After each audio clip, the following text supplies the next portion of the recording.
Квартирада. Жалдам алып. Жалдам. Осындай мүгедек болып қалғаннан кейін сол жағдайымыз осындай болды. Енді бір адамға сен Иә, бір адамға сен. бір сөзбен айтқанда осы әулеттің асыраушысы. Енді балалардың алды нешеде?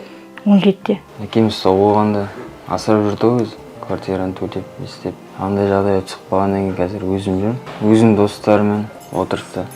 Ең соңында өздері соғып жіберіп достар. Инвалид болып қалды. Қазір денсаулығы қатты жүре алмайды, қатты қозғала алмайды, тамақ іше алмайды. Мамам жұмыс істемейді. 1 жастағы бала бар, соны қарап отыр. Оқу бар, киім бар, тамақ бар, квартираның ақшасы бар. Бәрін төлеуге қаражатым жоқ. Сол үшін сіздерден көмек сұраймыз.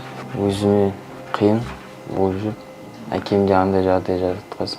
Енді баланың алды 17-ге келді, Құдай қаласа бұл балдар да үйлі баранды болып, өздерінің шаңырақтарында болса дейді. 17 жылдан бері үй жалдап